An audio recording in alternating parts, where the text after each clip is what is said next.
All right, welcome everyone. Thanks for coming by. This is Chris Petrie, and we're actually going to have a great time. We're going to transport ourselves over to Australia.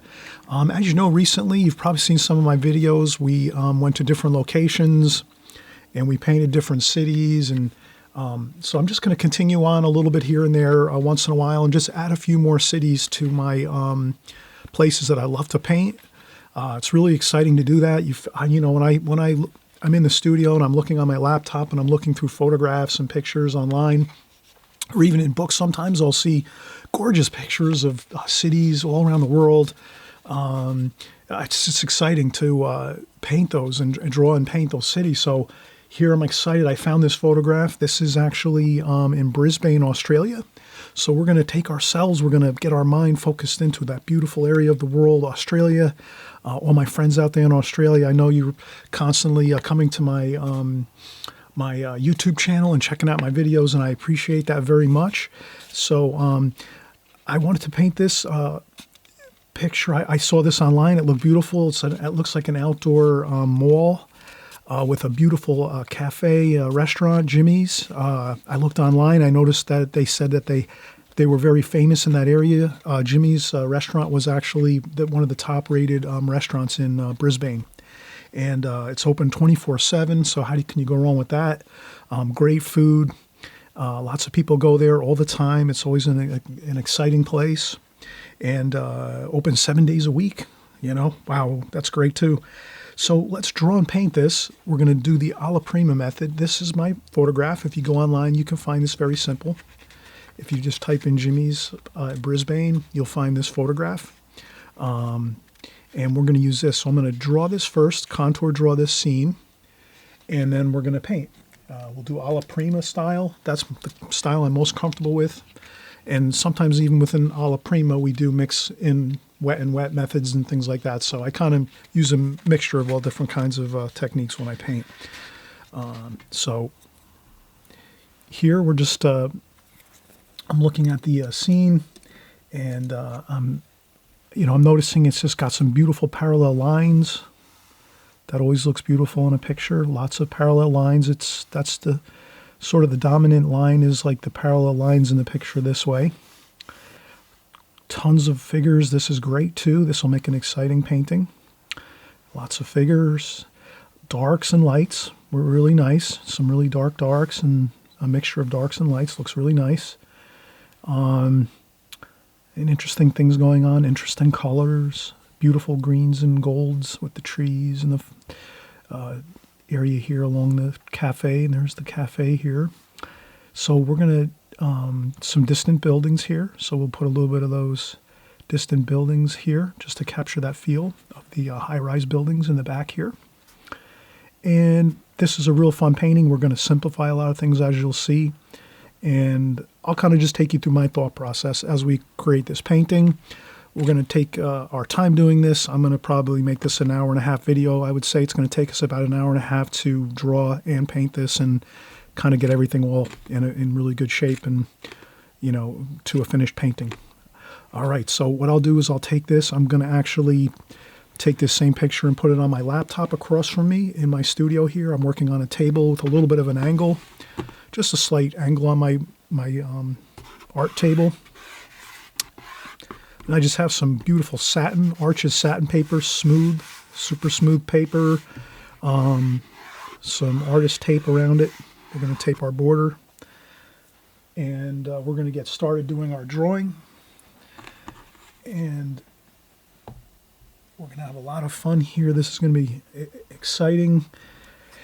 So we have our overall layout of landscape layout for our paper. So Our paper is long ways this way.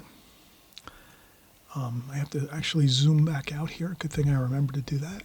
Let's zoom out here. So, as I was saying here, we have a landscape painting this way. So our painting is horizontally set up.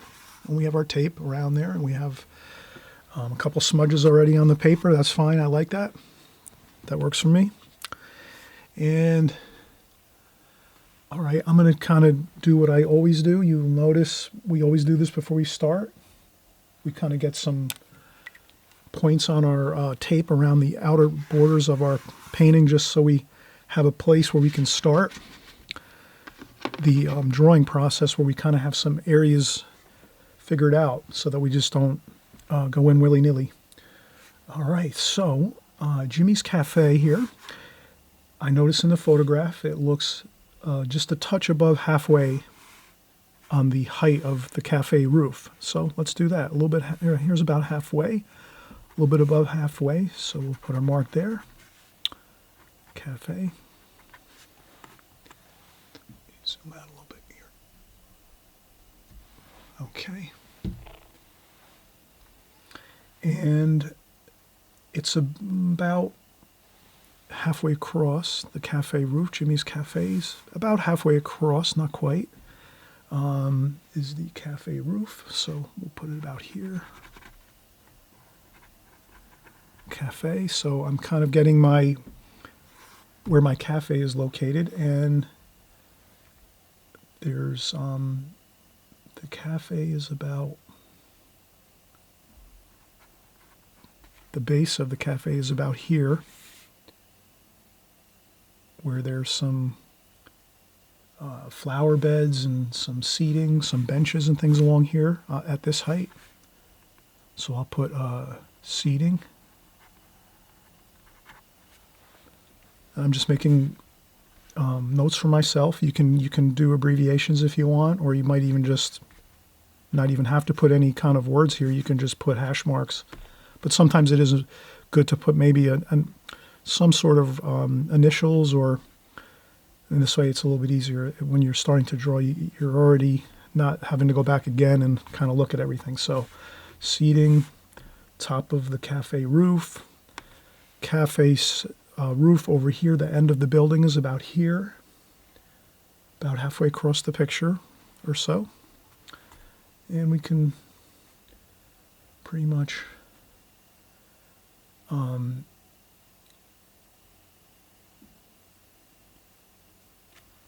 we can come over here and we'll say that there's a roof over here about halfway. So I'm just going to put an R for a roof. There's a metal roof.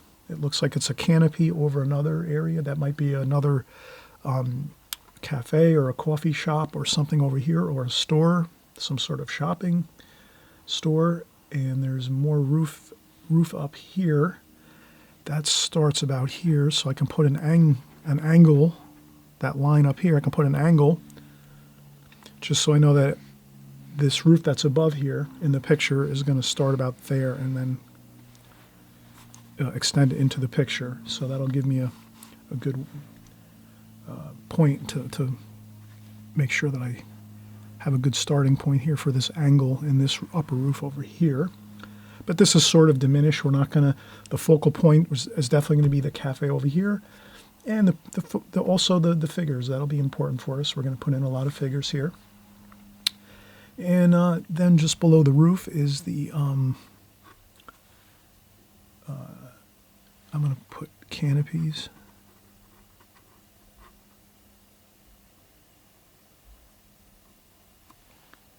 So I'm putting canopies over here because it's a little bit lower than that main large roof line. So now, for this to make sense, obviously you have to have a picture, or you have to have this pulled up on your phone or your laptop, or you may not need to. You might just want to, you just might wait for me to start drawing everything, and then you can take a picture or a screen capture of my drawing, my pencil drawing, however you want to do it. I know everyone out there is creative. I don't have to really go into too much detail. I get very few comments about people not being able to figure out how to get the drawings and the pictures and so forth. But it's I leave it up to your creativity to handle that. And since we have our waypoints in, we're going to let's take a break. We've been here about 15 minutes already. Good time to take a break after we get our waypoints around our tape, our drawing. So we have our points that we need, our critical hash marks around our. We could also, I'm just noticing one more here, like there's a couple figures here. Figures there. Then there's a figure here. That's about here. So I'll put a figure here.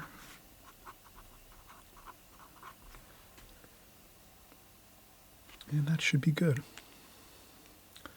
And the rest we can handle when we're doing our drawing. All right, we've done it. We've gotten to the point where we've got our points around our tape on our watercolor paper that we derived from looking at our picture that we're using a photograph today. So we got our points from our photograph all set up around this. So now when we start going in and doing our drawing, we're not constantly scratching our head and looking at our photograph and thinking, where is everything? Now we can go in and do our drawing, having all the key points that we need, which makes the drawing go way better. So you'll see if you do these points when you're doing your drawings, even if you're out in the field and doing, live studies or working from, even a still life, you'll find that kind of laying out a few points around your painting is going to really help you to get a much better effect when you're doing your drawing, because you're not distracted when you're drawing by trying to figure everything out. Does that make sense? All right, let's come back in like 5-10 minutes. I'm taking a break. I'll be right back. All right, so now we just took a quick break and we're back and we're doing this beautiful drawing of Brisbane, Australia, Jimmy's Cafe. That's going to be over here in the right-hand side of this picture. This is a beautiful courtyard area, some figures. Let's get right into it. So here I notice I made my notes already, so I'm fine. I have the cafe roof here. So I'm going to go across, and I notice I have my cafe here, so I know I have to end my roof about there. And I'm contour drawing, so I'm careful to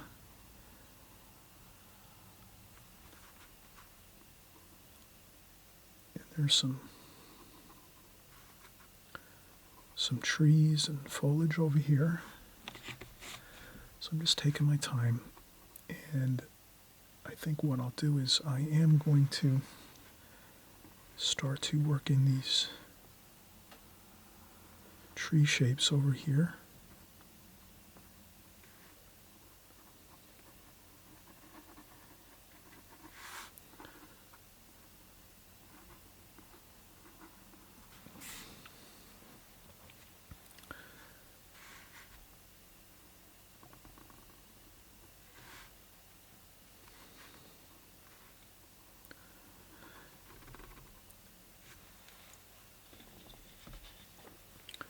Now, I'm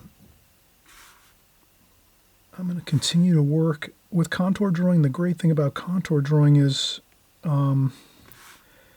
we just keep our eyesight focused on the picture or the subject matter we're looking at. And if we do that, we have an easier time. We just kind of keep using everything we're seeing in front of us as scale as to how large and how far we have to draw things in. And there's another lower roof here that extends out a little more, so I see that. I'm going to go there like that, and that goes all the way across. And then we see some trees over here, so I'm going to do, these are some larger trees here that are in this I'm doing some tree shapes. I'm trying to keep a look on everything as I draw. So I notice that there's many tree trunks, and they go all the way up to the top of the picture. So you can see I just take those tree trunks and I go up, and I notice there's some figures. So I will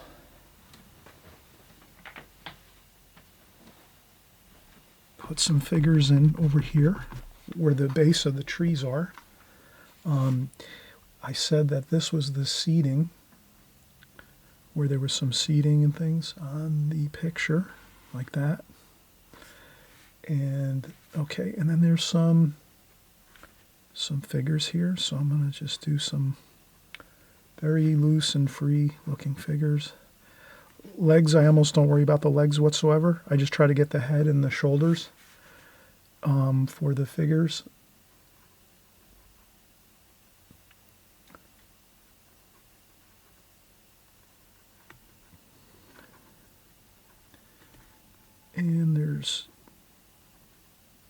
And it's good to make the figures,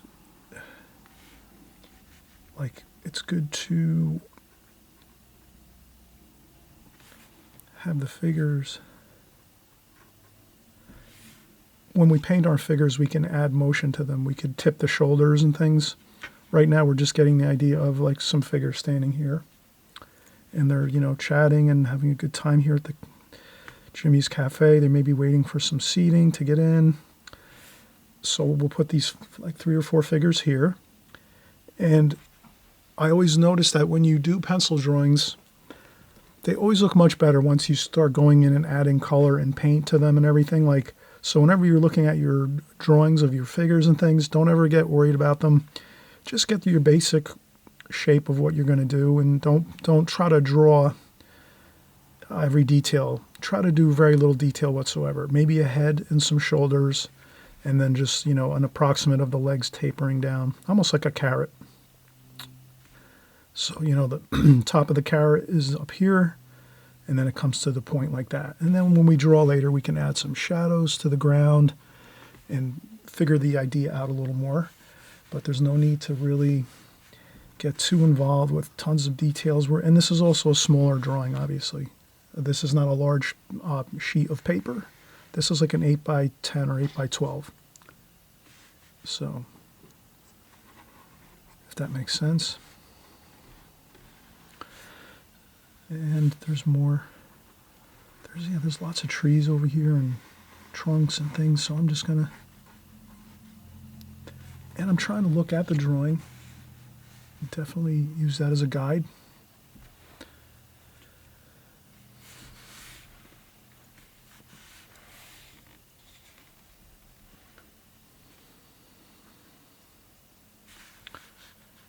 And then there's a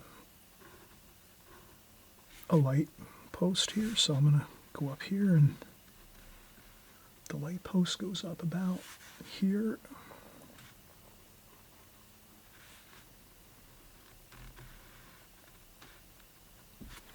All right, so we have our light post and our trees and tree trunks and interesting shapes.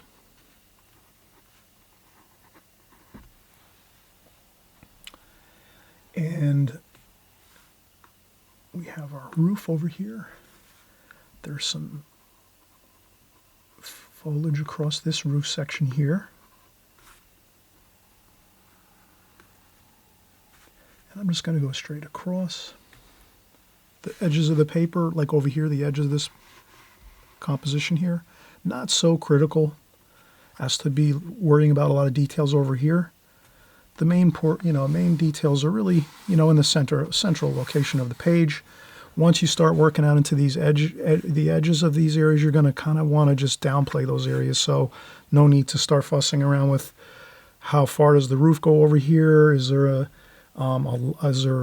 figure over here on this top? All that kind of stuff over here. We let that go. This here is a good area for some figures. This is all downplayed along here, and we'll just keep keep moving along in our drawing.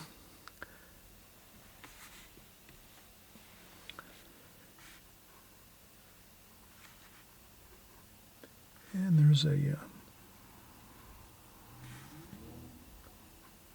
a kiosk of some sort here.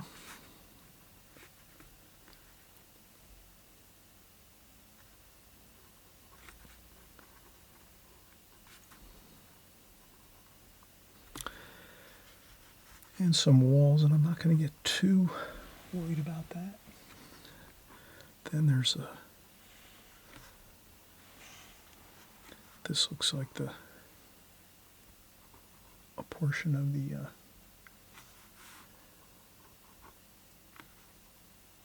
of a wall and a planter where the tree is.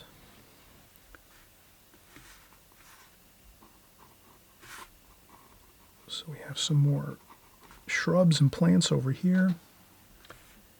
And I won't put in every figure I see in the painting.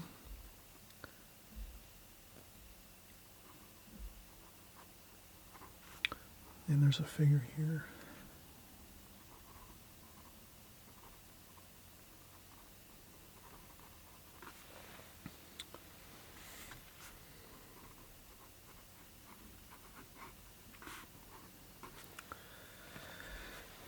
And I think as we go, we're going to find that there's some more trees over here. So this area that's part of the building. So I'm kind of finding things I need to keep going with my drawing. And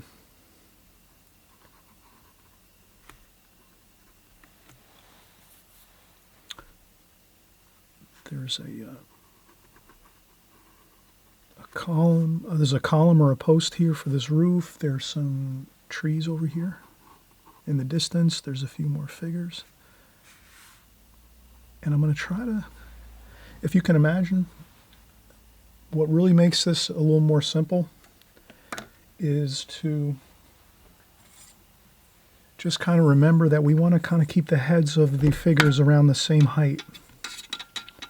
So what I'll do is I'll just sort of remember, I'll put a couple dash lines so that when I'm doing my figures, I keep the heads at the same height. And that helps with perspective. So there's a number of figures here, and I can just do these are distant figures.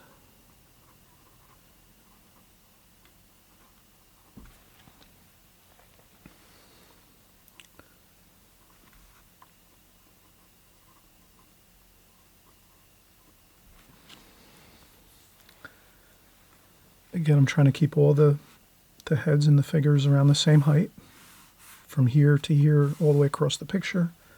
And obviously there'll be some larger figures in the foreground here, which we'll draw those in.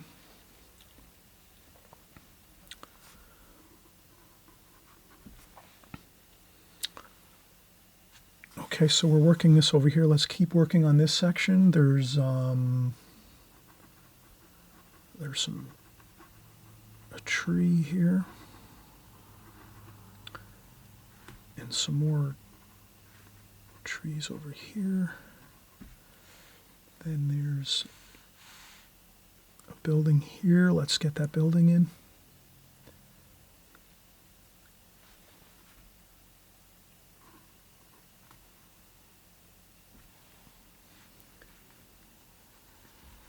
And that building, I'm just going to put some vertical lines. And I'm not too worried about this building. This is going to be very, very light, very down, downplaying this. Just it's going to be in the background. And then there's some buildings over here. And again, these two, I'm just drawing the angles of the building going up like that. And that should be enough. And then I'll put some lines for the cornice of the building up top. Just some shadow lines. We're just going to really loosely put those in, just little indications, and some vertical lines for the windows. These over here,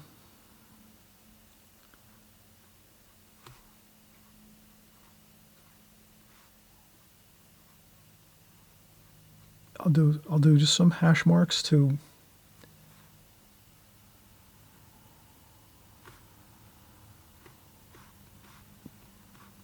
help when we go back in and paint this area here.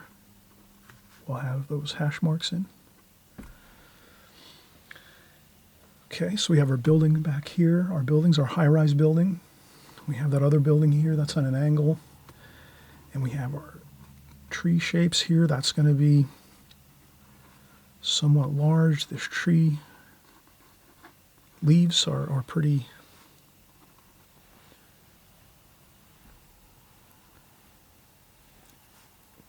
predominant there.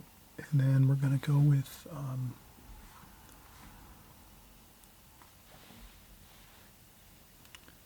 then we'll go across here. This is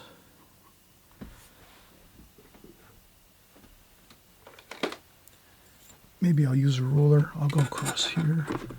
Once in a while I use a ruler. It starts about there, like that.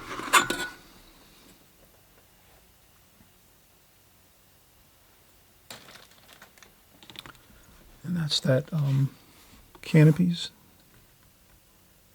that are over here, and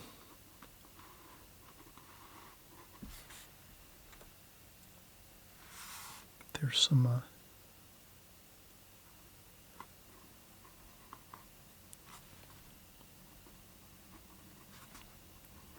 so I'm just kind of looking at the picture and seeing how that just trails off there into the distance. And there's some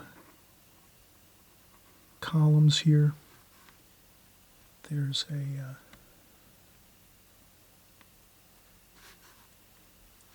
right about here.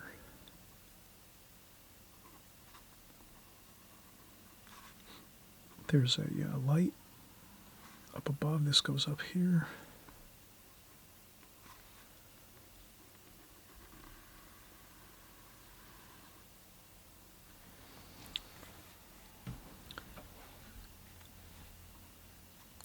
And then we have a few more verticals. And again, you can really simplify things. I wouldn't get too bogged down with these areas here. If you just put a couple column-like structures along this section here, I think you'll be okay. And then we have this coming down here. This is that roof that comes down like so. And it goes like this. And there's a couple.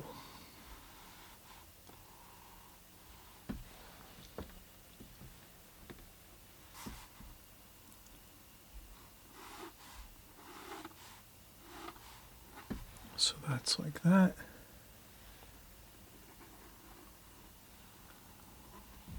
And this is another canopy over here that goes across quite a bit, about a third, almost about a third of the way across the page.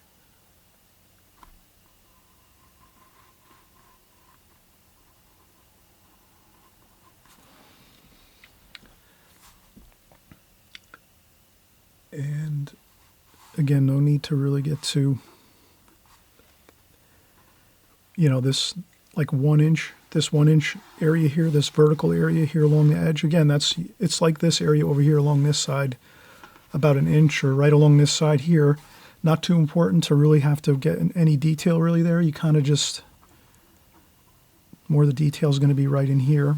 And this kind of just softens out a little bit over on the edge here. So we're not going to get too worried about what's there. It's just, I'll just put some more tree shapes over there to blend that off into the side of the painting. And then this here is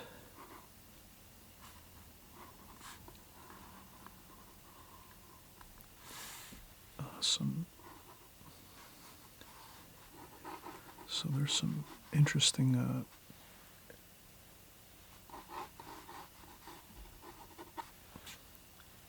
interesting trees and plants over here.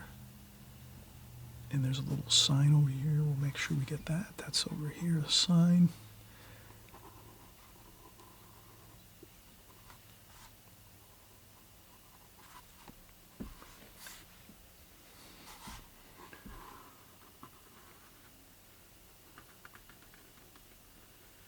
Okay, so we did a lot of drawing here. I'm getting a little bit fatigued and tired, so it's, 10, 15 minutes. That's about my limit. I'll take a break. We'll come back. We'll get some more of our paint drawing completed. Actually, we'll finish our drawing. When we come back, we'll do some large figures here, and I think we should be fine. Okay, so we will be right back. Okay, so I just took a quick break. I got more than halfway through my drawing, and then I decided to take a break.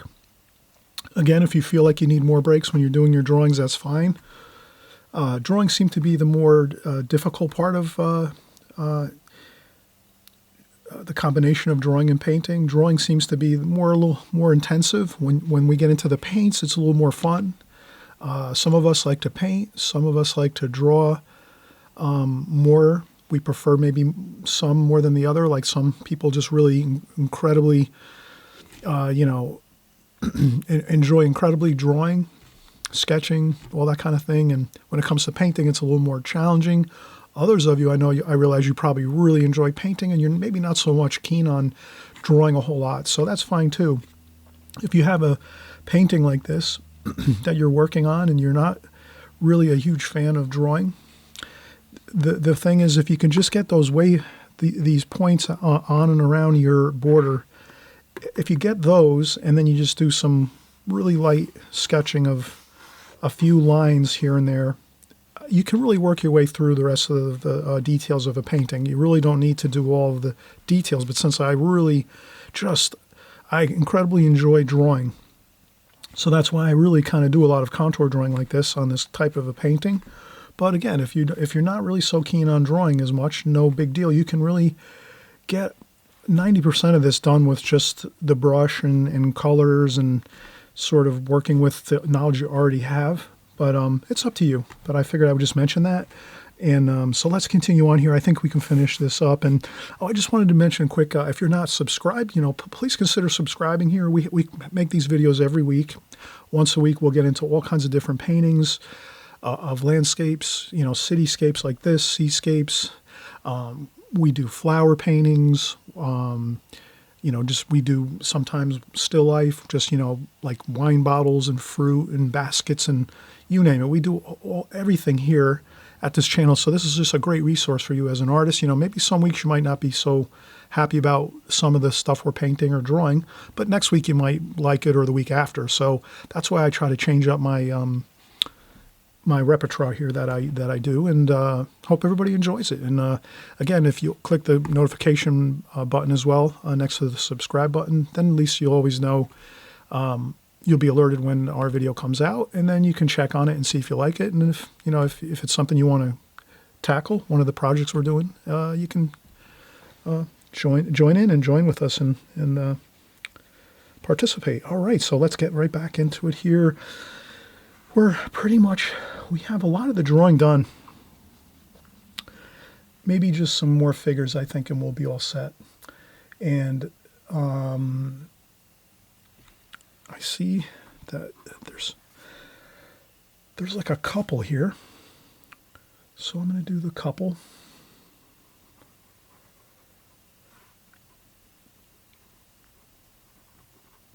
And they're sort of walking here along this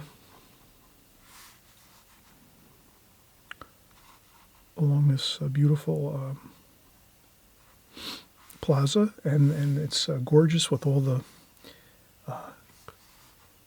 landscape and trees and bushes and plants and all the people. It's a really exciting place. And we have Jimmy's restaurant over here, which is exciting. Everybody loves to go there. That's the main focal point of our painting. Jimmy's restaurant over here. And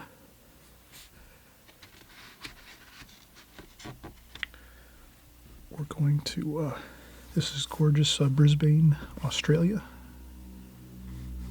And Okay, so you can see I just did a quick a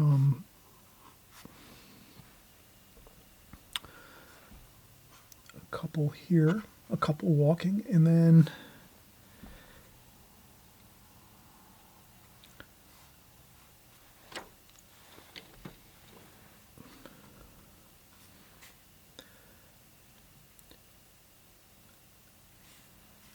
this is sort of perspective-wise, we're looking down on the scene. So it might be that in this photograph, the person took the picture from above, maybe from like a second floor area, maybe another restaurant or cafe. So I think I might have to go off of that plan with all the figures being at the same height,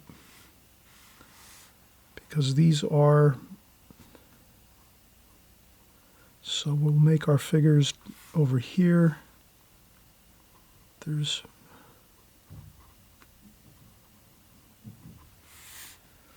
over here, you can see they're lower in the picture, and then they start to get larger here. And let's take a look here.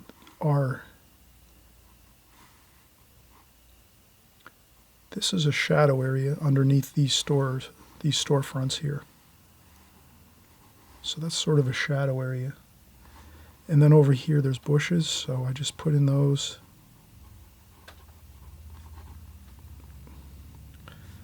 And again, we'll just soften this up over here. We're not going to get too worried about that.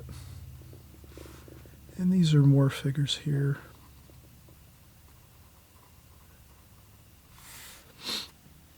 And there's some more figures here. So I'm making a lot of figures here that are walking, a lot of people having a fun time. They're shopping and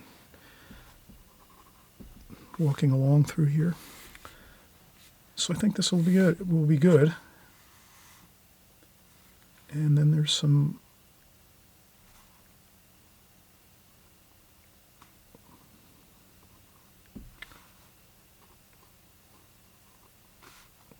larger figures here.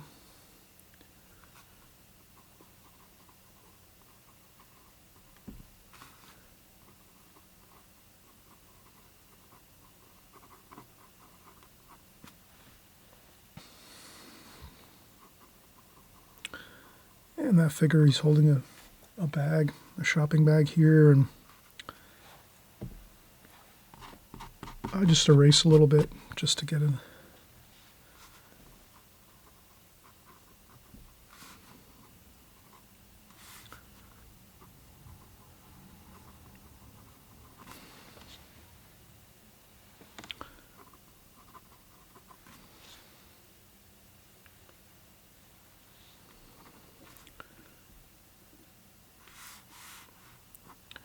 And there's a gentleman here, or a woman here. Let's see if that's a woman, I think. Or it might be a guy. That's a guy maybe with a back. We can make it, you can change around your figures. You don't have to stick to what's there. You can make a woman figure, a man figure, a woman figure.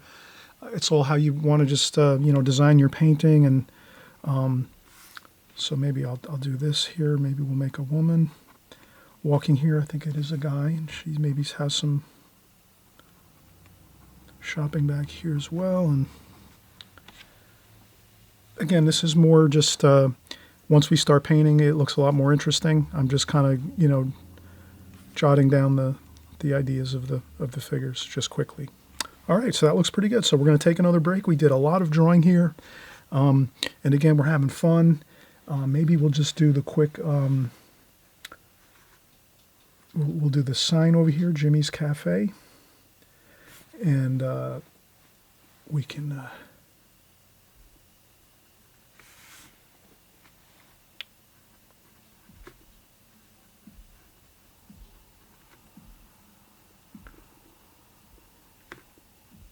doesn't have to be perfect, the lettering.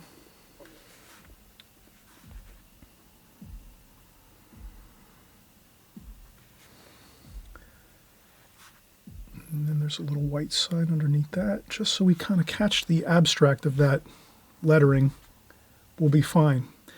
We want it to see, we want to see Jimmy's here a little bit, but we don't want to make it like spend a lot of time on the details of this. We just want to write, jimmies, try to capture the same lettering that you see if you can, like the style of the lettering if possible. But it doesn't necessarily have to be that way. You can paint this and then just do a real quick jimmies in whatever handwriting you have. So whatever type of handwriting you might like, you can just do that. And that's really all that it is. Just really it identifies the restaurant here. And okay, we're excellent. We're really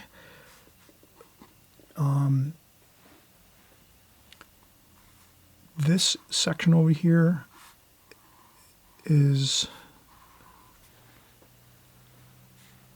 pretty challenging, but we're going to make it less challenging by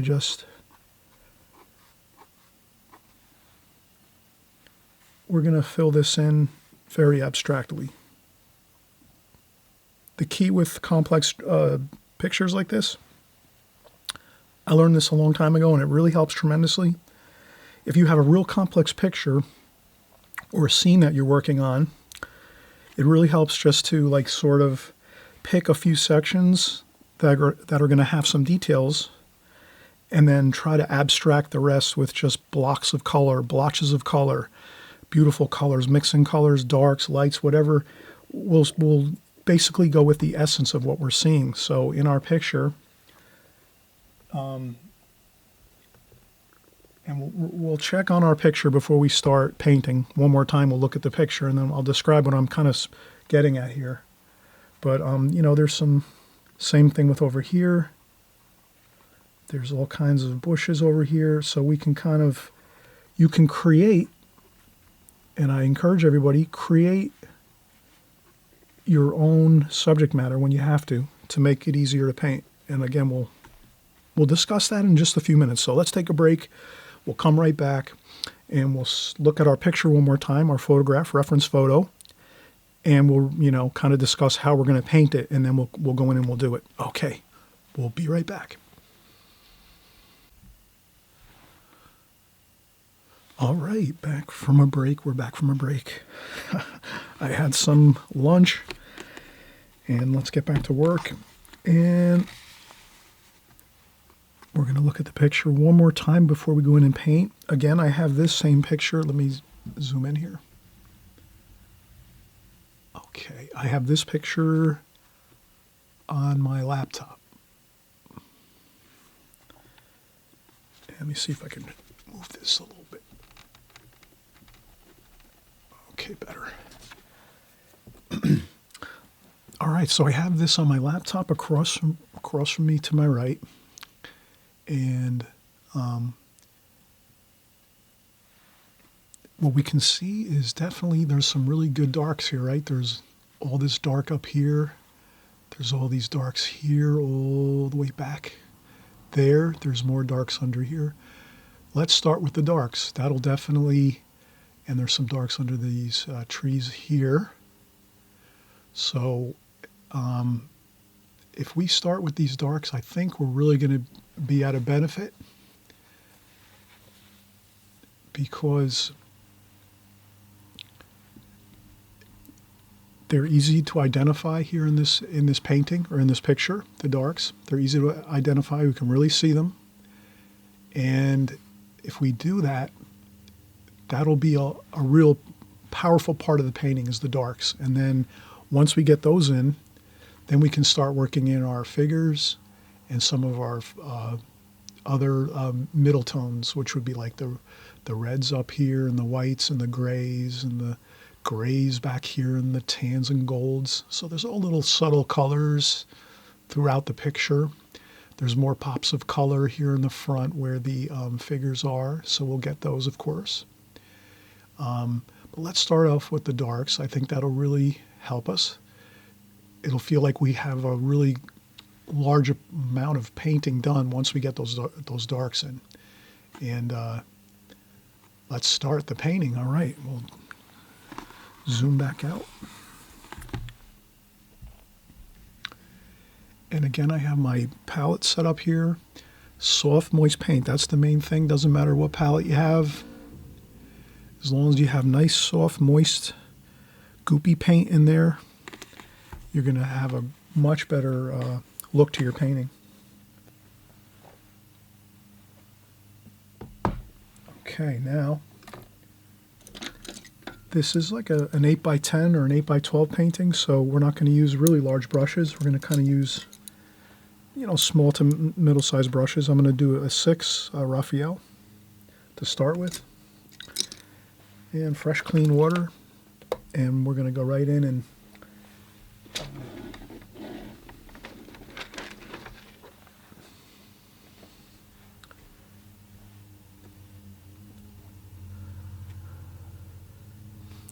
okay, the choice for darks, obviously the darks, a lot are the greens. So we could lighten this up a little bit, not make it as dark as it looks in the picture, but we'll start out and see how it goes. We're going to have some burnt umber here, and cerulean blue. I'll start off over here with some cerulean blue, and then we'll have some sap green.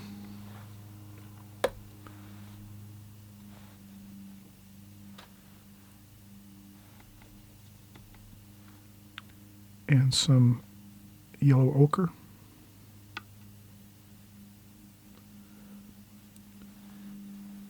And we can always remember that with greens we can always go a little lighter and then darken things up. So let's start over here. And as you can see, you can do a little finger dabbing to have an interesting look to that. And then we can do some French ultramarine blue, some purple. So we're going to use some cooler colors now. Purple, French ultramarine blue, just to get some darker darks here.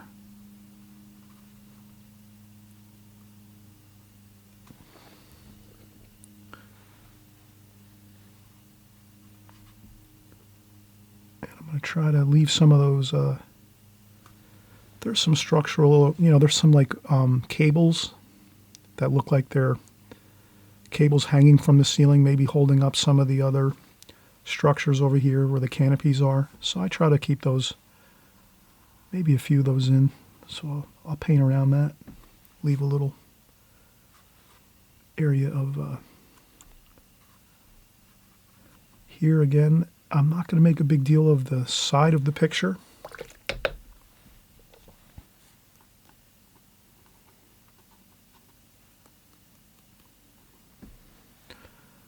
So I'm kind of just trying to make it really look interesting. These greens and things over here.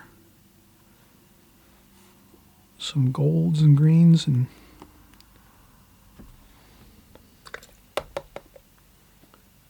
keeping them a little bit dark.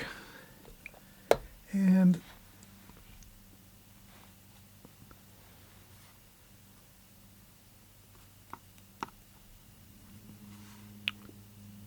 I'm going to do some of these. These are like bushes and plants here. And we'll go with some of that darker dark here underneath this.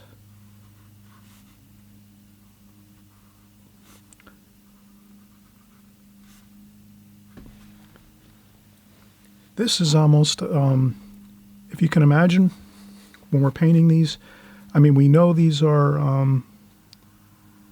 you know, these are like trees and branches and things, but you can almost just paint them very, very carefree. You know, really the color of them actually, and just a few shapes of the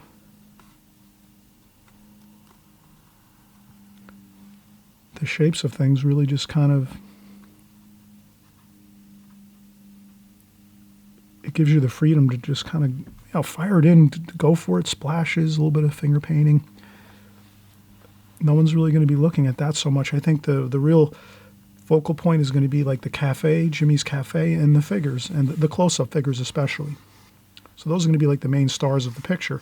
all these other things like these bushes and trees, we're kind of just getting them in there to start with, which is no pressure. So if you can imagine the first part of this painting, we're just trying to make things no pressure. We're just getting in some greens, some trees, you know, as long as we're sort of capturing the feel of the trees and things, we're going to be fine. Some splashing, you know, some lighter, maybe some cadmium lemon yellow for that real nice bright color. And I finger paint a little bit there, I dab a little bit. And we have, again, sap green,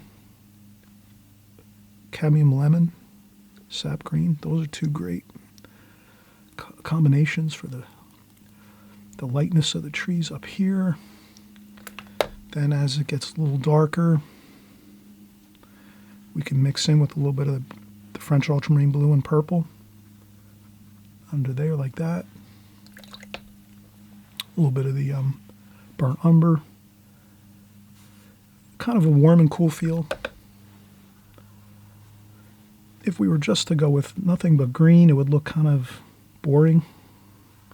So we're trying to keep from looking boring on our paintings. We want to get things looking interesting and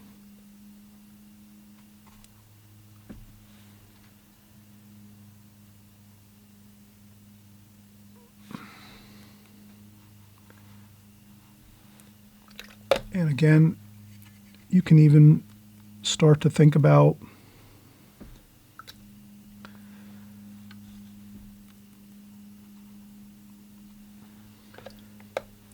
I'm thinking about just as I go here in my painting, I'm even thinking about not worrying about some of the details as much. So we drew in these ceilings over here, part of these structures, but we might add something over there, but we might be able to leave that go. So as we paint here,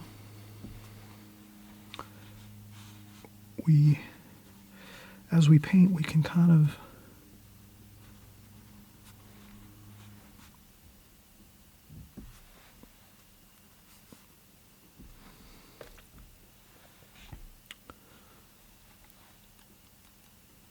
okay, I'm adding a lot of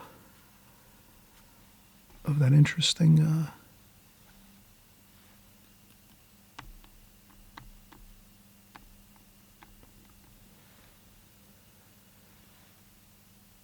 the lighter cadmium lemon yellow and sap green for on the tops of the trees here.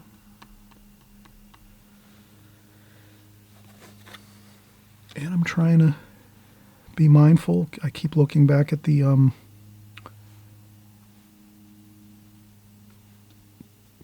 drawing, and I try to get those warmer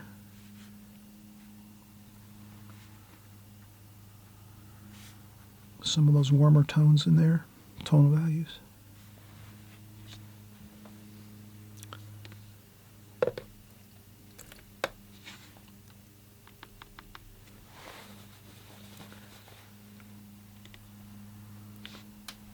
And I would even say, if you want, you know, you can add in some things to your painting. Like here, I'm adding in these extra tree leaves and branches. And I'll put a couple of the trunks of the trees down into the painting. Maybe that's not exactly what's there, but if it helps the painting look better and it makes it easier to paint, let's not be so worried about it.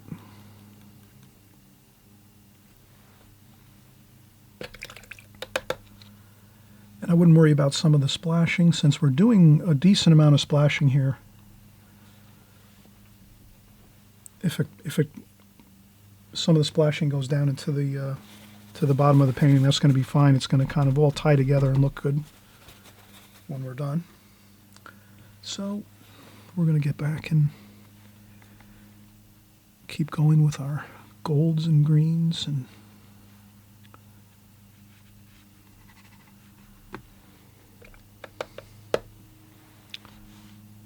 bit of French ultramarine blue and purple for the darker darks.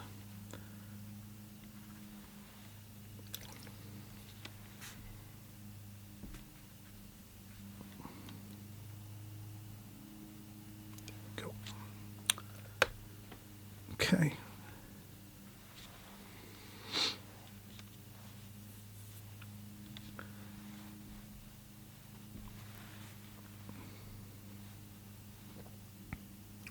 And yellow ochre, sap green, a little bit of cerulean blue. And in here I'm going to try to go around some of the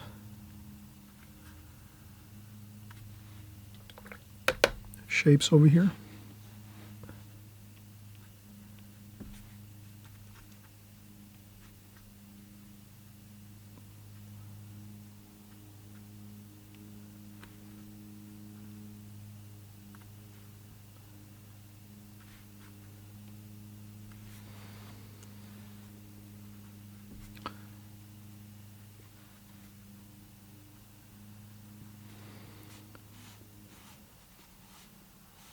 And I just put in a little bit of darker. I just charge in some color along the bottom for the shadow areas.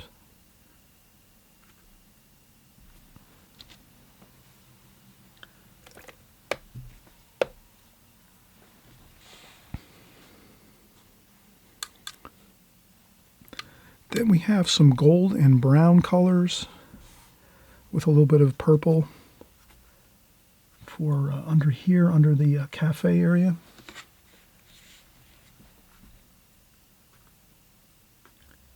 And what I'll do is I'll just make some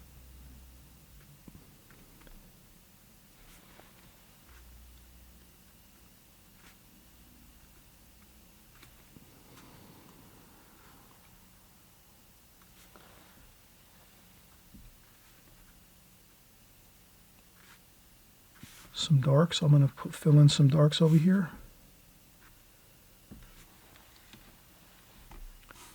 And then purple and French ultramarine blue just for the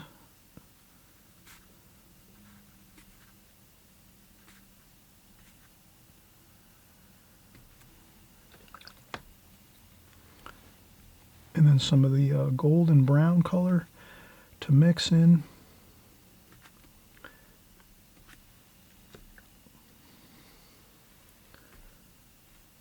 And then some greens also to blend in there.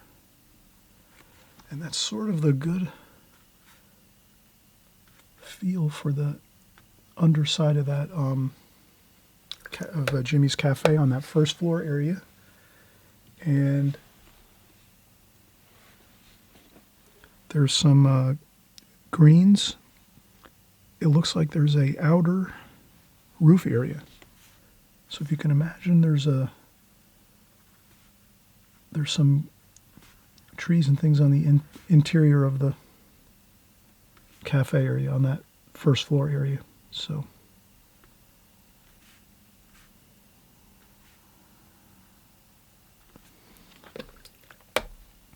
we're going to capture that. Then there's some interesting burnt sienna, burnt umber, French ultramarine blue, some darks for the wood. It looks like there's some wood on this cafe here for the facade of the cafe. So let's get that in, and we're going to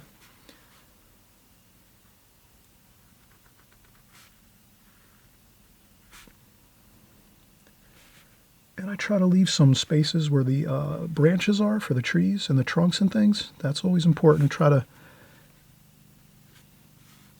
keep those good. And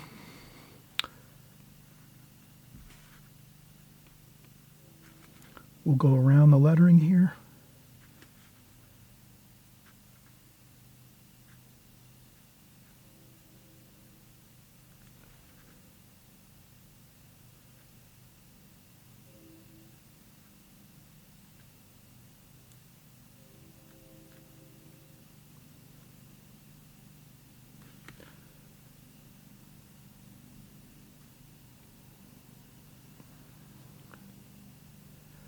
And I'm going around the lettering. This takes a little bit of patience here just to go slow.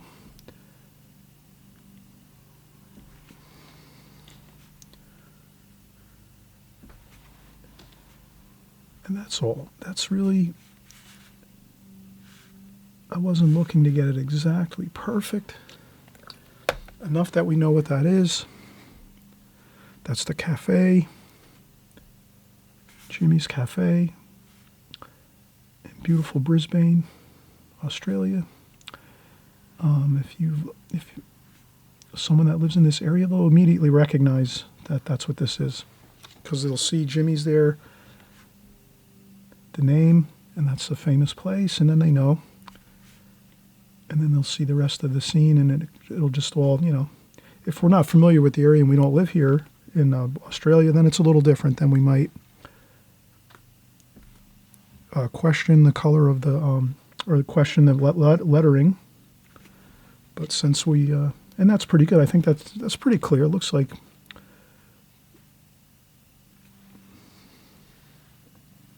okay, that looks pretty good. Keep going here. That's the underside of the roof.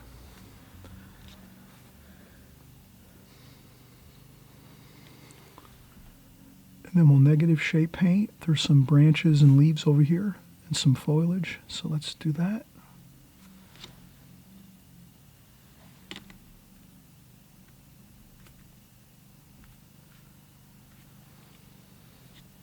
All right, let's take a break. We did a lot already. We actually did a lot of foliage here, trees and bushes and plants and things.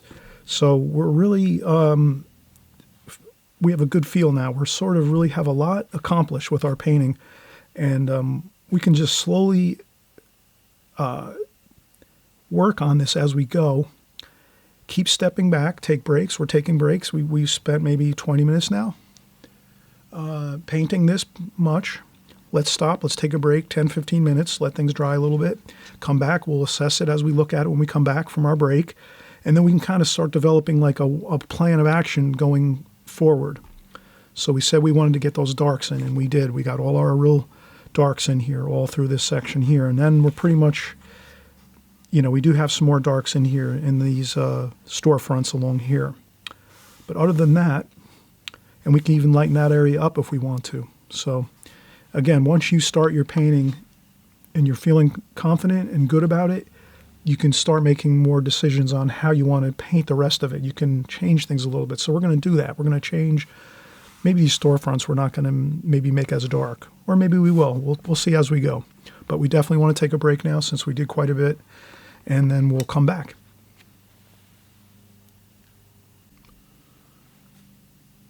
All right, we're back from a break, everyone. And it's great to just take breaks. I always say that. Please take breaks. You can take short breaks, long breaks. You can start a painting like this and then leave it overnight and come back the next day or in a couple days. That really doesn't matter because, if you wait an hour, it's going to be the same as waiting a day or two, essentially, because it's going to dry pretty much, if you're going to come back in an hour or two to start again, you can wait a couple of days or so, even, or a week, and still come back if you had to, if you were extremely busy or something, or you just didn't feel like painting. So no big deal as far as when you start and stop your paintings. But I always say if you're going to keep working, like if you want to do this all in one day, you would just definitely want to take those breaks, every, 15 minutes or so or 20 minutes, stretch, take a break, and then you come back and you change out your water. Like right now, there's a lot of that green water you've seen here from all the greens we did. So I'm going to change out my water and get fresh, clean water. And, so we'll have some fresh, clean water as we're working now. And most of our greens are completed, the trees and a lot of the branches. We'll do a little more. Also, too, a good thing is to just do some quick cleaning up of our palette, do some tidying up of the surface of our palette. So sometimes when we mix, over and over again as we're working, the colors will get a little muddy looking, and it is good to just sort of kind of clean up the palette every half an hour or so if you're working. So we decided to strategize just a little bit here. So we had our painting and our picture, I should say. And I have it set up across from me on my art table. So I do have a laptop set up with the picture across. And I added some things that weren't in the picture. I added this long stretch of tree tops here. Those weren't in the original. And again, I don't mind that. I think it's good to add some things if you think it's going to look good or help you to make a look, have the painting look better in the overall end result. So we'll see how it turns out, but I think this is a good thing. Kind of gives us that feel of like, kind of like an arrowing effect, like sort of like things are pointing into the picture, which looks good too. So that kind of gives us that look. And let's see, we have quite a bit done here. I think we're going to go in and do these storefronts. And they don't need to be really fancy. They're dark, so they're going to have so we'll mix those same colors we were mixing before. They're just fresh now. We're using fresh colors. Purple, blue, French ultramarine blue, purple, and maybe some gold over here too, some yellow ochre. And then let's start to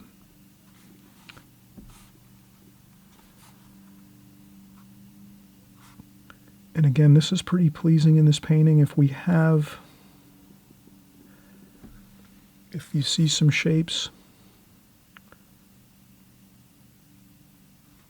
as you're going across here, it's good to put those in. If you see some lines. So I see some lines, I see some rectangles here. But again, this is not like the real, focal point of the painting or an important part of the painting. This is, we're just kind of blocking in some color and some tonal value. And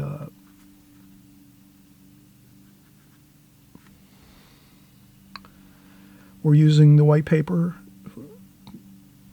too as like a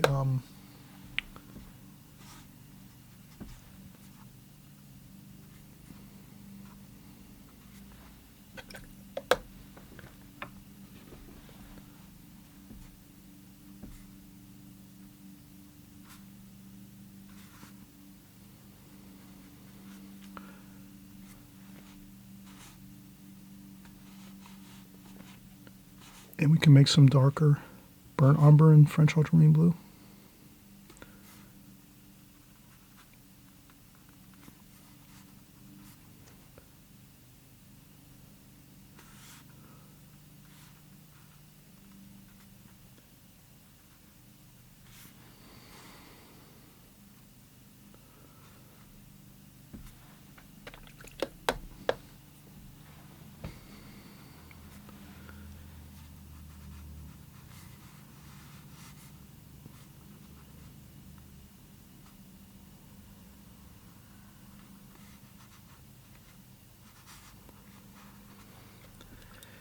And I'm going to add in some purple and blue for some shadowing.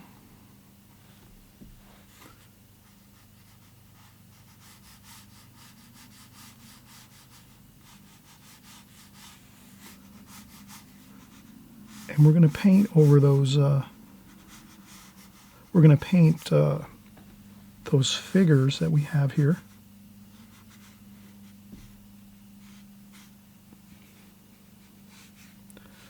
So what I'm trying to do is just get a little bit of tiny bit of wash on the paper and also use the lines of the shadow. I kind of feel like this is some really interesting light coming into this scene along this area on the walkway here, on these sidewalks of this area, of this restaurant area in Brisbane at Jimmy's here. We have this beautiful walkway all the way through here. It's like a plaza. In this area, there's all people, exciting things going on. So I want to make that light kind of interesting. So I just put some light blue and purple and just, made the markings on the paper. Just a super light wash of that feel of light. And also, too, the feeling of the arrowing, the arrowing effect of things coming out. So the lines going this way and this way. So everything's kind of funneling into the picture, like in an arrowing effect, or a star effect, a sunburst effect, sort of. So this is kind of the focal point, and you have the sunbursting effect of the lines, the parallel lines, and then now the shadowing. I'm trying to get that pattern going like that.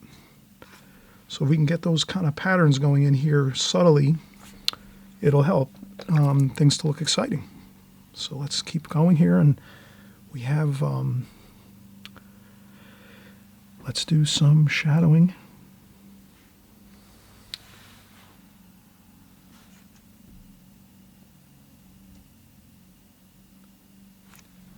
And I think I'm going to leave some,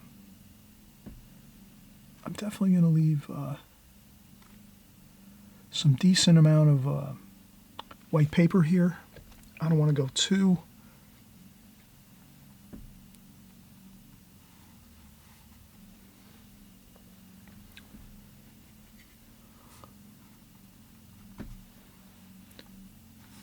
I don't really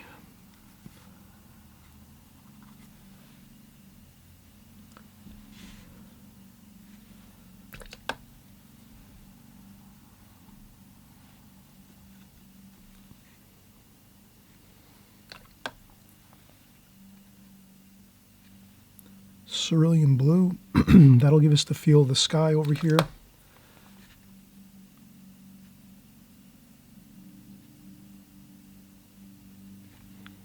And then more over here.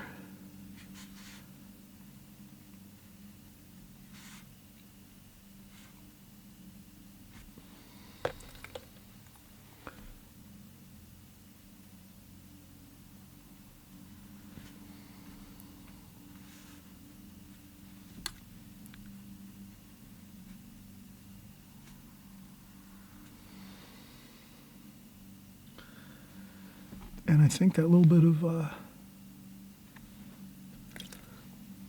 of cerulean blue in this area up here above that building and over here definitely gives us that feeling like there's some sky back here in the distance. And that's good. That makes it feel like if we feel like the painting is not blocking us off too much, where it's like a wall in front of us. So if you have that little bit of cerulean blue up here, you're going to feel like you're kind of seeing through the picture, and you're seeing beyond the picture into that blue sky beyond that building there. Even though this building might not be here, we're going to try to create maybe a little feel of more blue sky back here, which I think will help a little bit to make the picture look a little better. And so we have some more, a little bit of blue wash there as well.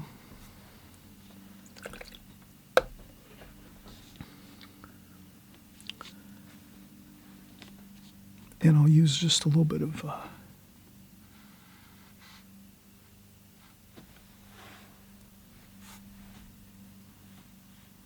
and I'll just use some grayish mix there, just a little bit of that purple and blue, French ultramarine blue and purple, like that. And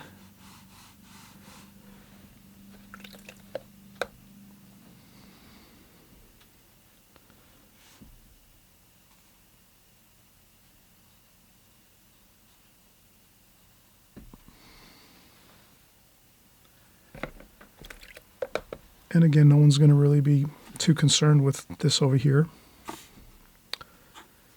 This is the main focal point here. And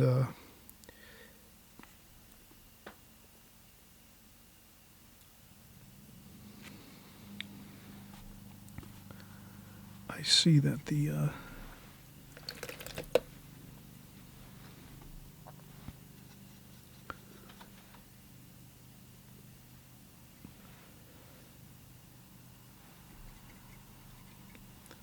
So there's a little bit of a greenish blue, cerulean blue, burnt umber, yellow ochre.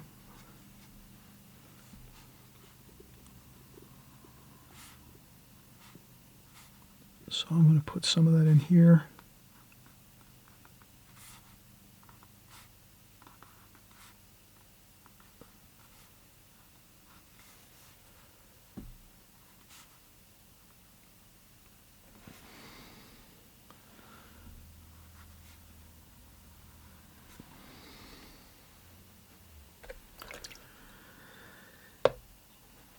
And that's looking good. And we'll do some more shadowing, burnt umber, French ultramarine blue, purple, French ultramarine blue, a little bit of brown, maybe a little bit of green. And I'll just put a shadow under here.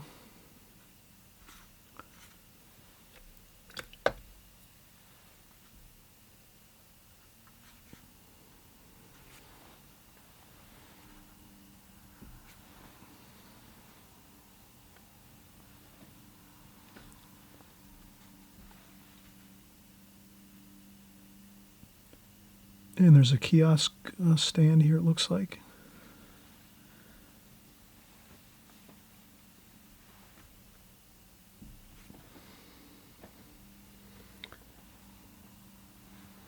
And there's some more foliage. So this is some plants and things over here.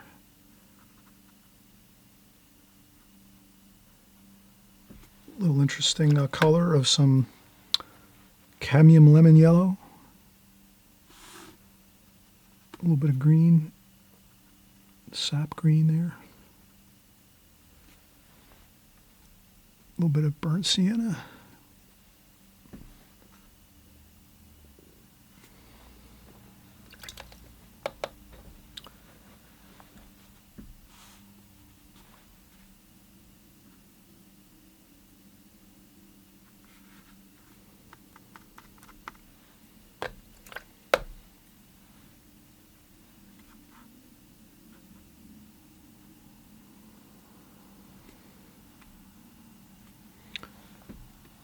And then we'll gray down some of that purple color here. So we're just mixing colors, a little bit of shadowing colors, purple and blues, and a little bit of burnt umber in there too for shadowing colors, just to gray things down a little bit. I think we're really in good shape here. I think we're going to do a little more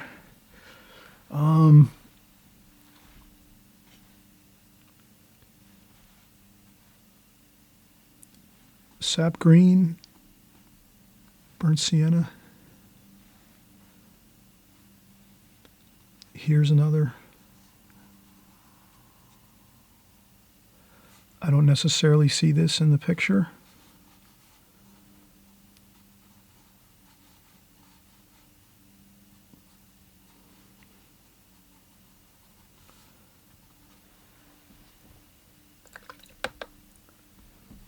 But I put that in. This is a sign, so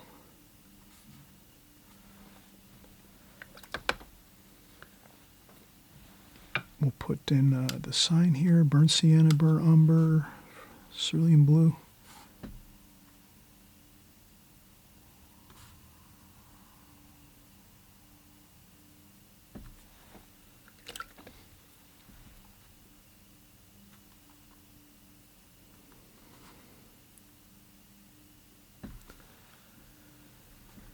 And then just some mixture here, a little bit of grayish color. That.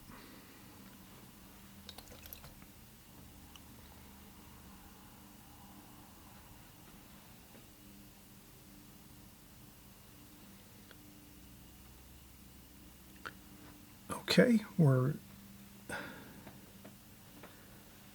looking pretty good here. Let's get some burnt umber, French ultramarine blue. And let's just do some of these buildings, the building windows up here. Just quick. My hand is resting on the paper. The paint is dry below my hand. I'm just resting my hand on the paper. And we're just...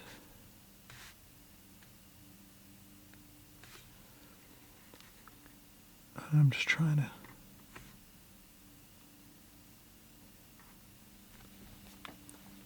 get the feel for the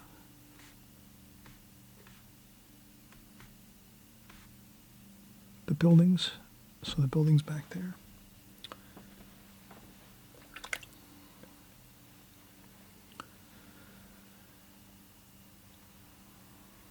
Okay, I think that's looking really good. Let's do our figures, and we should be good. And we've been doing the whole painting really with one size brush. The only thing we might do a little different is I'll use a needlepoint brush just to get some of the interesting branches and things over here, and over here too as well. And I also might make some trunks of trees here along this plaza area where these leaves are, where these treetops are.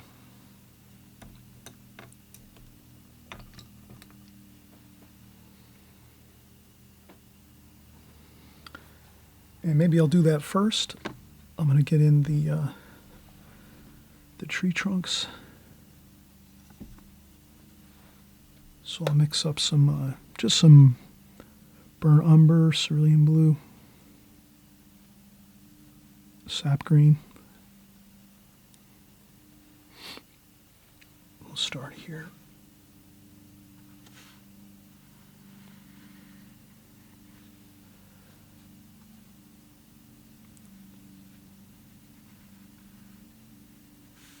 And you'll see here I'm just doing some quick indications of some branches, letting the brush do the work. And you can always have some tissue or some paper towel with you, and you can blot up things as you go. If you find you've added too much paint or too much water, it's not a big deal. You can just always tap up a little bit of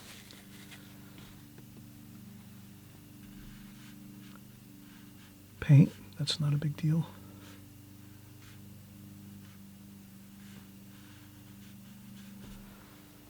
And that's plenty to give us the impression that we have some really good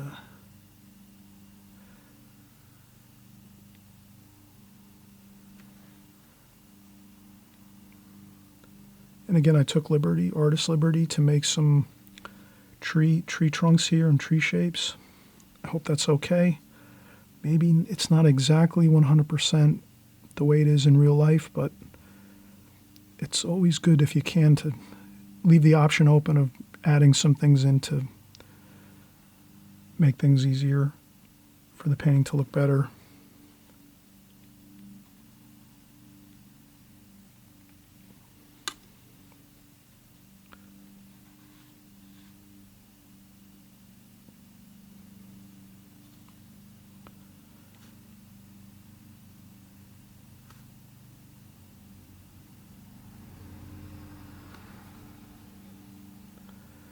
And we'll add some shadowing for the trees.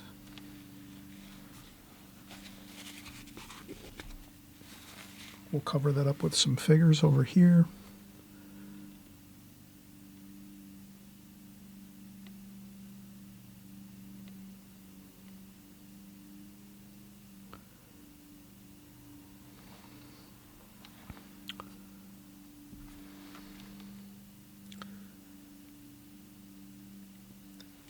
And that works good.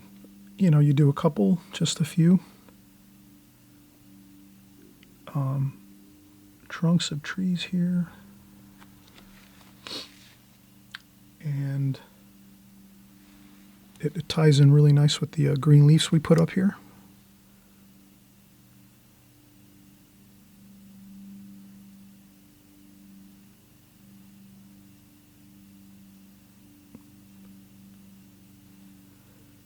And a couple branches.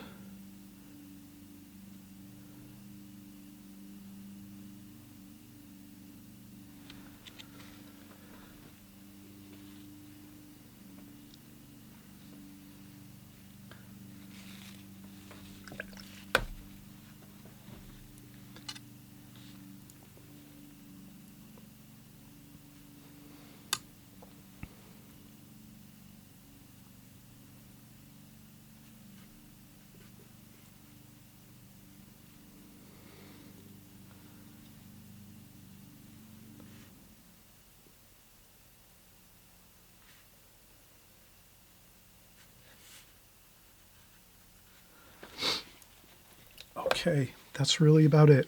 All right, let's take one more break. We'll take one more break and then we'll finish up with our figures and we'll be all set. We'll have everything completed. So far, it's looking really good.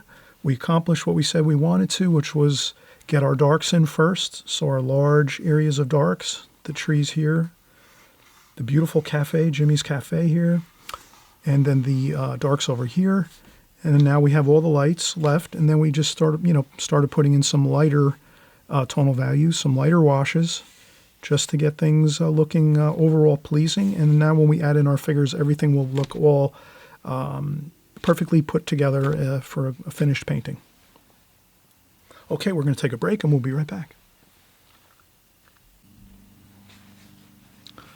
Okay, we're back from a break and we're just going to clean up our palette a little bit here.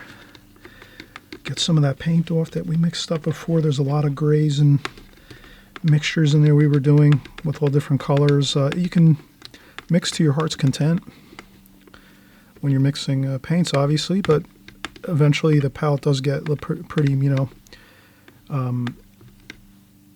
muddy, with a lot of all the different colors mixing all the time. So you can only mix so much, and then you have to really clean up and have the fresh colors. To get fresh colors, you have to keep the palette, somewhat clean. So we just do that. And we're ready for doing our figures. Let's start in with the figures now. And pretty simple. We're going to start out with the distant figures. Thing is, in the distance, things are more mellow, cooler in color. So we're not going to make really super vibrant colors, if you can imagine. We're going to gray down our colors for these figures here in the distance. And then as we come closer in the picture, then we become more, our paint is going to be more vibrant looking. So we can use straight out of the tube paint, this nice soft moist paint we have here.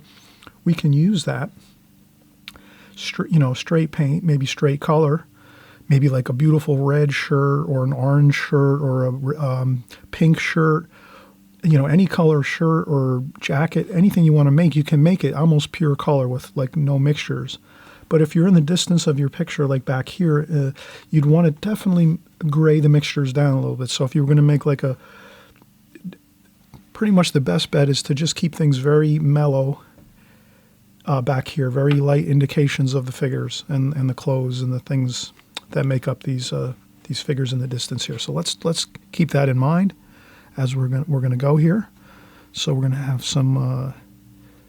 We'll do some red, some cadmium red, and yellow ochre for our flesh tones. And for our distant figures, we can make some blue and purple, and then maybe add some burnt umber mixture in there just to gray it down a little bit. You can kind of see how once you add that little bit of burnt umber to the cerulean blue, you get that nice mellow grayish look. Same thing if we add a little bit to the purple. It gets a little more grayed down and interesting looking, but not so vibrant. So let's try that. Let's get some figures here. And as you can see, this kind of gives us a decent assortment of color, maybe a little gold.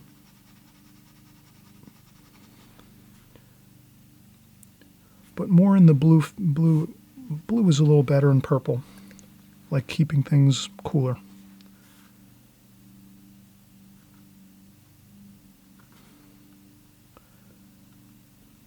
I sort of try to connect the shapes.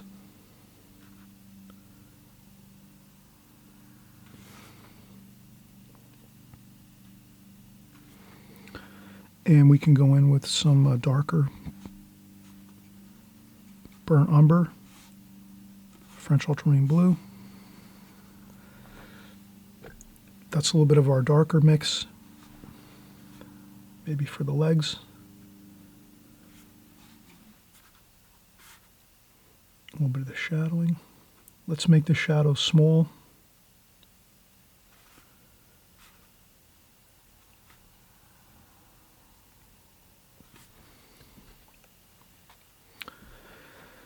And just some indications of flesh tones here. We're going to do the... and again,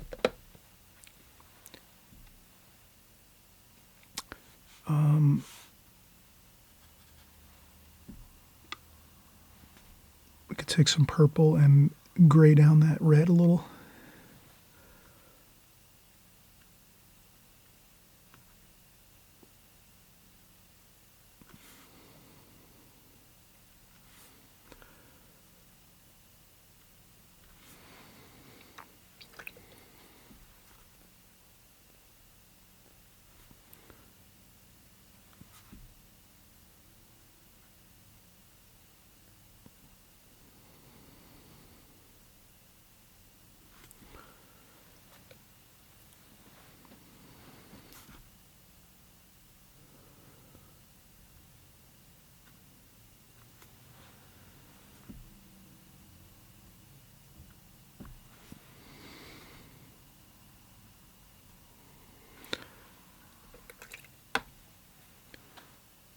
And as we do our figures, figures are fun. They kind of just appear, like if you just get the basic, carrot look to it, shoulders are broader up top, and then the shape gets thinner and skinnier as it goes down where the legs are. Once you have that basic idea, you're really going to have a fun time with figures. It's really not too difficult. Then as I'm coming closer into the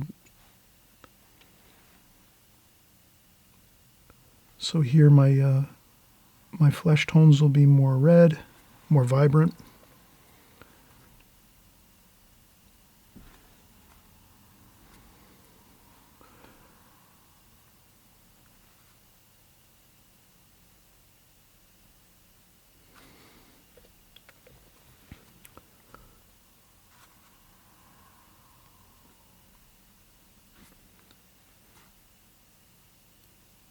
So a little bit of shadowing.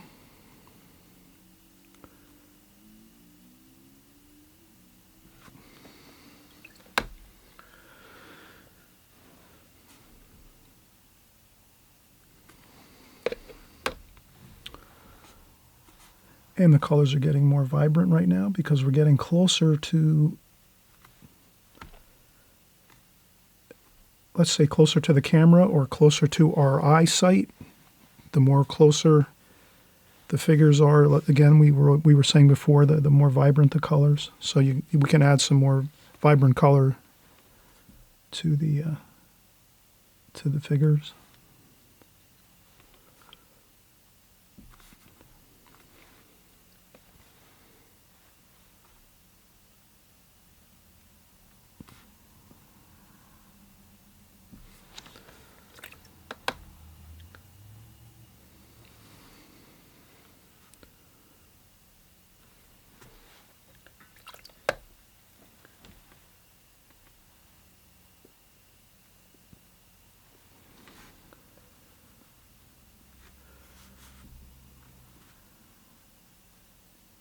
And sometimes I'll just add a few details to the background.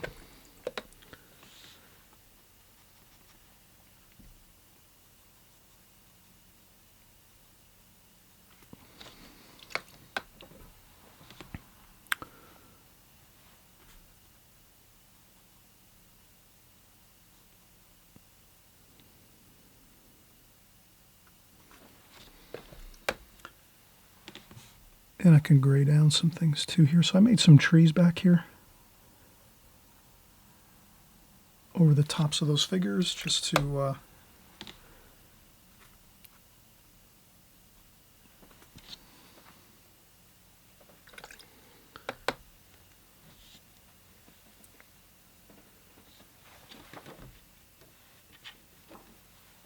and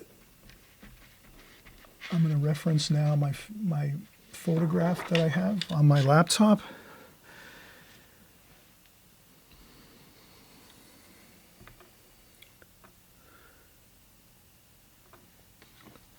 All right, so over here, and I'll do more of the same. I'll just add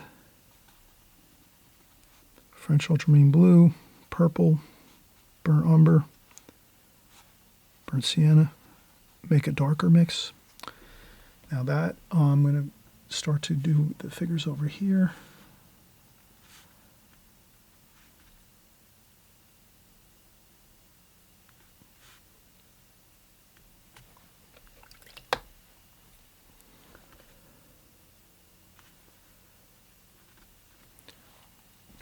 And those are, I'm going to do some interesting colors maybe. So I will try to get some interesting colors over here maybe. Some interesting orange, some red.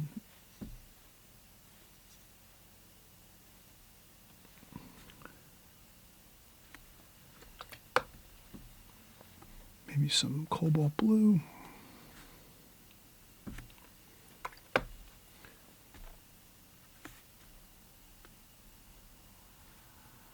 And I connect those together, and we put in some, maybe some hair here. And the main thing with figures, you want to make sure you keep, you keep the, I like to keep the head small, like small, because when you're looking at figures from a distance, the main large chunk of a figure from the distance is the body. The shoulders and the coats or the jackets, or if they're wearing, shirts or whatever, suits, the main large part of that is going to be the upper body. So the shoulders and that. The head is just small, so we just put a little bit of hair or like that. That's good. I think that looks fine now. We'll put a little bit of shadowing there, just for...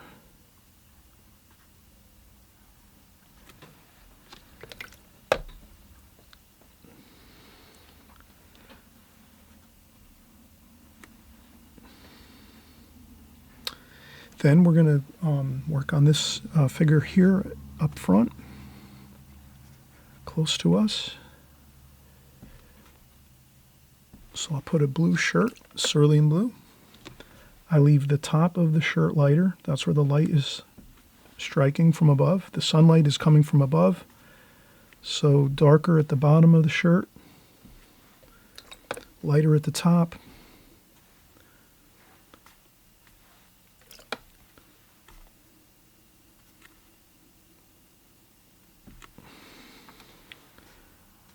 Maybe some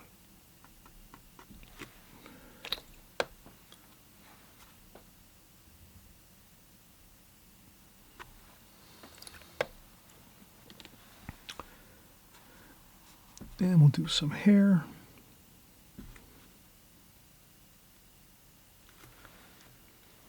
And a little bit of flesh tones. Again, that's going to be cadmium red. Cadmium red and yellow ochre.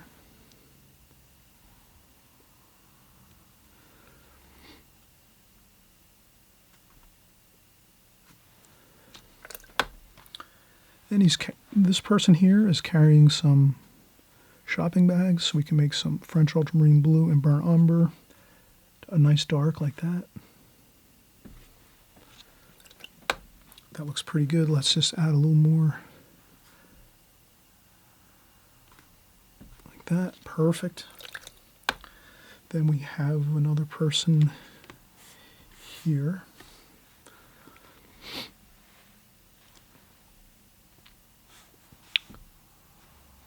Make this person, they'll have a red shirt on. That looks exciting.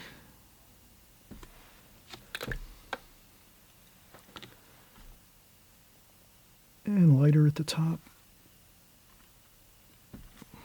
Maybe some blue jeans.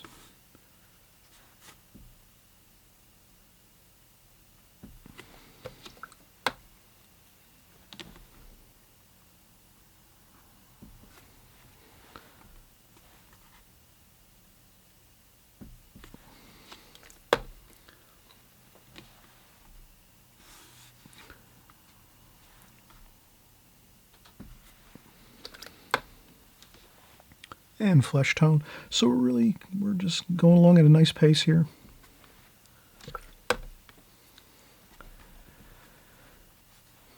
People are shopping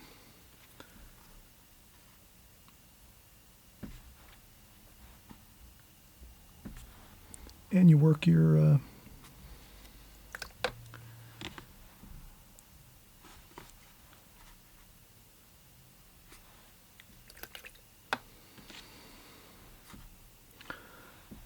I think it's good to work the we can work our figures, a little bit at a time.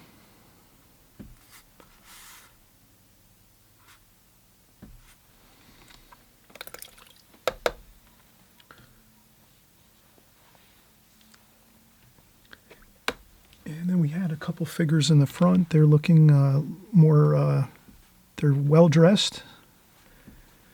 They have some suits on. So we'll use French ultramarine and burnt umber for a nice dark like that.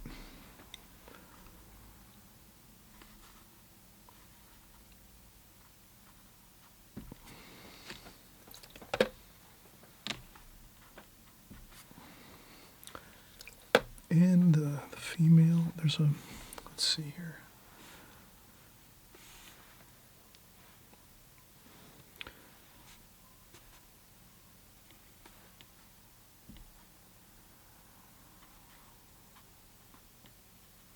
And a blue shirt. I made some, I put in cobalt blue with a little bit of mix of the purple and French ultramarine and burnt umber for that color.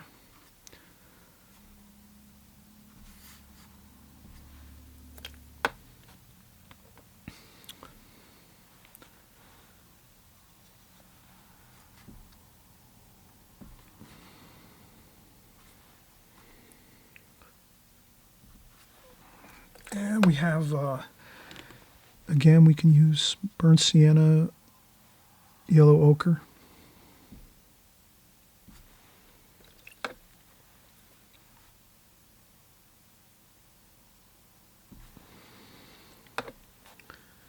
For our figures here.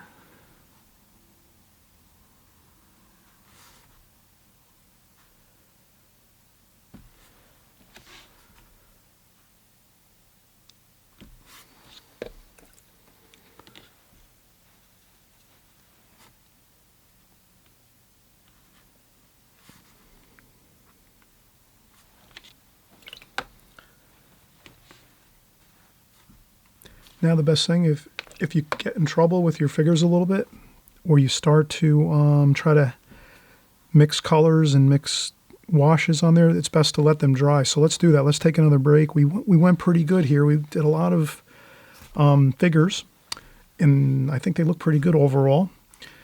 They get brighter and more intense in color as they're closer to us, which is what we wanted to make sure we did, so that the other figures in the background here are more subtle looking. So we have that done. The only thing is if we keep trying to work details into these figures while they're still wet, we're going to have problems. So that's always a good thing is once you are working on a figure, let it dry and completely dry, and then come back and then add in a few more, maybe some features to the hair, or maybe a tie or something on the shirt, something like that. So if you do want to add in some details to your figures, make sure you let them dry 100% first, then come back. So let's do that. Let's take a break for 10-15 minutes. We'll let our figures here in the foreground dry, We'll come back. We'll add just a little detail if we feel we need it. If not, we'll let that go, and then we'll call it a painting. So we'll be right back to finish our figures here in the foreground. Okay, we're back from a break, and I'm just going to wash up my palette here a little bit, get some of that color off here, some of the mixtures, so we have a fresh palette to start with here while we're just finishing up our painting. And this is the finishing point, and not every painting is a home run, and you know, we all have to just you know, let's be thankful that we can create good paintings, and sometimes they're great. You know, sometimes we feel totally ecstatic that we did a fantastic painting. Sometimes we create a painting and we know that we could have did better, and those are the great paintings that we can just look at and say, all right, now I know on the next painting I'm going to do something that's going to look even better because I learned from the painting that I just did where something didn't come out right. So it's just learning and, you know, continuing to grow and see what works and what doesn't work. And I always keep my paintings that I've done, you know, in the past. I keep them in folders and in boxes, and I once in a while go back and look at them, and I can look through them and, you know, remember when I was learning how to do something a little better in a painting. So it's just a learning process, and I hope everyone's having fun at this and enjoying it. And we're here, and we're doing this beautiful painting again at in Australia, in Brisbane, Jimmy's Cafe restaurant. Famous place in Brisbane, one of the most sought-after places for great food, 24 hours a day, 7 days a week. And a lot of times at the end of the painting, we can overdo it, so let's not overdo this. There could be things we could have... I know I could do things better on this painting, but overall, I'm pretty happy with it. Let's touch up a few things I know I definitely want to do. One is I want to make this area here under the cafe a little darker so that it brings more of a focal point to this section here. So we have a lot of stuff going on in the painting, and it's a very busy painting. But let's get some really, really darks here. So we'll use some French ultramarine blue, purple, burnt umber, burnt sienna. Let's mix up a real rich dark.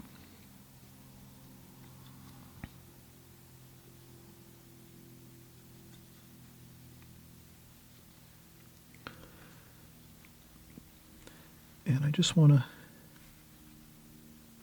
It is very dark in the picture, in the photograph online that I'm using. So I want to do that. I want to make sure I get a very close, for the tonal values here, I want to make sure I get... So now if I do this and add this really rich dark in there, that's really going to... There's some plants and things, so I can sort of do that look like that, you know, that jagged look for the plants and bushes and stuff over the top there. And then I can soften the dark down in to the bottom portion so that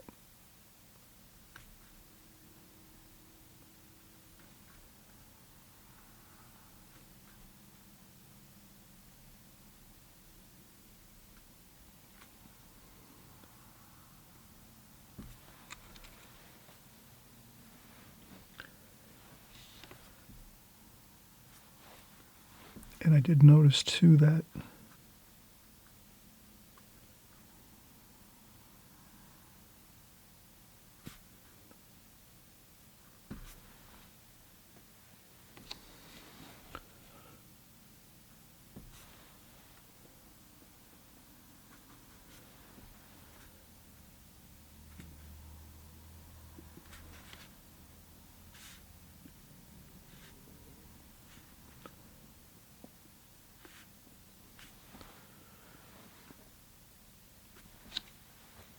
and I think that really does work. It really helps the focal point over here on this cafe, Jimmy's Cafe here and restaurant.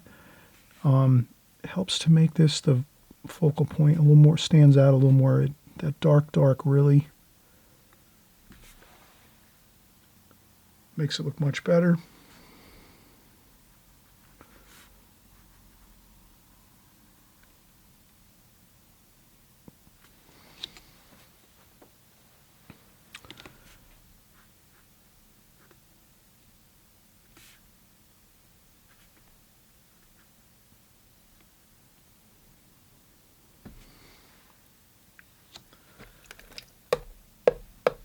Okay, that really helps. Okay, so that's the one of the final things I'll do. One more thing I wanted to do is maybe on these figures, just a little bit of maybe a little bit of shadowing here.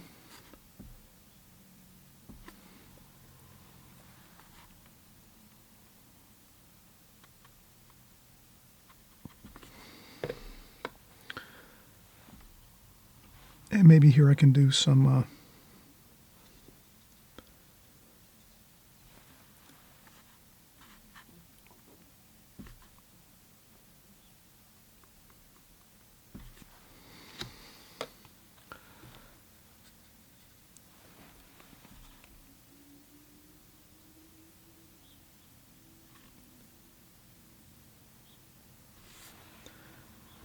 it almost looks better abstract maybe,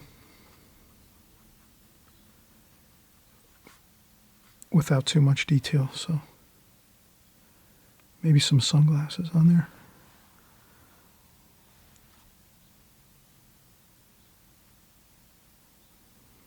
Much better. Some sunglasses. And the rest of the figures look fine. This looks really good. The only question I had in my mind is we could probably add a shadow from these trees down on the ground here on the but I don't think I'm going to do that. I think I'm just going to let that be as it is. It might look a little better, but that's something where doing too much can definitely be a problem, because when you get to this point, there's so much going on in this painting. If we keep going and going and adding more, it's going to maybe make things a little more too overworked. So let's keep it as it is. And then maybe we'll just do some lines on the promenade here. So this is some really, I'll follow the lines I already put on with the shadowing. Remember, we put that little light wash of blue. So I'm gonna continue to use those lines. You know, I'm gonna go in that same direction like this, and that'll just add a little more interesting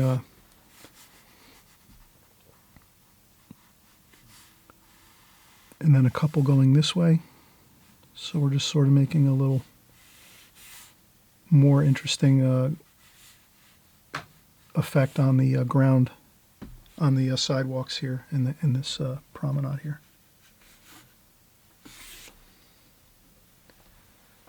Okay, I think that's definitely finished. Again, I don't want to overwork it and do too much. So what I'll do is we'll peel the tape off here. We'll call this a finished painting. We had lots of fun doing this. Give it a try. Give it 2-3 tries. Maybe try it in different color schemes. Maybe you can go with a real colorful color scheme like this here, or you can try with more of a less colors. Maybe make it a more chromatic kind of look to it. But this looks pretty good. Looks much better as we peel off the tape. We'll get a good background here.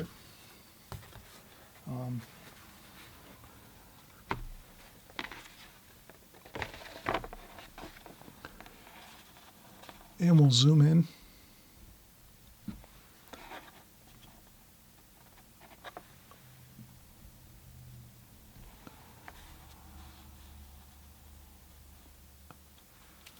Okay, that's the finished painting. Give it a whirl, have some fun with it, do some things different maybe that you might think you like to change with this painting. That's always fun too, to try to change things around. If you see someone else do a painting, maybe try the same painting and then maybe, you know, do a few things differently that you might think look better, or something that you might like more. Could be anything really. More figures, less figures, different colors with the trees, different time of year with the trees, maybe autumn or fall time, or maybe springtime, less leaves. It depends on you. You're the artist. Have a fun time with this. Enjoy. And we'll see you on the next video. Hope you like this, and we'll see you on the next video. Bye-bye.